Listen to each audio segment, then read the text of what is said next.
ആറാട്ട് എന്ന മോഹൻലാൽ ചിത്രത്തിന്റെ റിവ്യൂ പറഞ്ഞ് സോഷ്യൽ മീഡിയയിൽ ശ്രദ്ധ നേടിയ ആളാണ് സന്തോഷ് വർക്കി.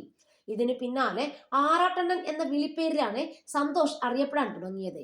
കൊച്ചിയിലെ പ്രധാന തിയേറ്ററിൽ സന്തോഷ് റിവ്യൂ പറയാൻ എത്താറുണ്ട്. ഇന്നിതാ തന്നെ തിയേറ്ററിൽ നിന്നും ഇറക്കി വിട്ടുവെന്ന് സന്തോഷ് വർക്കിയുടെ ആരോപണം. തനിക്ക് ഭ്രാന്താണെന്ന് തിയേറ്റർ ഉടമ പറഞ്ഞുവെന്നും തന്റെ റിവ്യൂ എടുക്കരുതെന്ന് മാധ്യമങ്ങളോട് ഇയാൾ പറഞ്ഞുവെന്നും സന്തോഷ് വർക്കി ആരോപിക്കുന്നു. ഞാൻ ഭ്രാന്തനാണ്, എന്റെ റിവ്യൂ എടുക്കരുതെന്ന് ആ ഓണർ പറഞ്ഞതാണ്. ഭ്രാന്തന്മാരുടെ റിവ്യൂ എടുക്കാൻ പാടില്ല. കേരളത്തിൽ തിയേറ്റർ റിവ്യൂ തുടങ്ങിയത് ആരാണ്? ഇന്ന് ആറാട്ടണ്ണനെ ആർക്കും വേണ്ട. അയാളുടെ തിയേറ്റർ ഫേമസ് ആയത് എങ്ങനാ?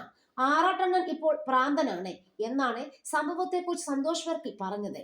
തിയേറ്റർ ഉടമയ്ക്ക് നേരെ സന്തോഷ് മോശം വാക്കുകൾ പ്രയോഗിക്കുന്നുമുണ്ട്. ഇതിന്റെ വീഡിയോ സോഷ്യൽ മീഡിയയിൽ വ്യാപകമായി പ്രചരിക്കുന്നുമുണ്ട്.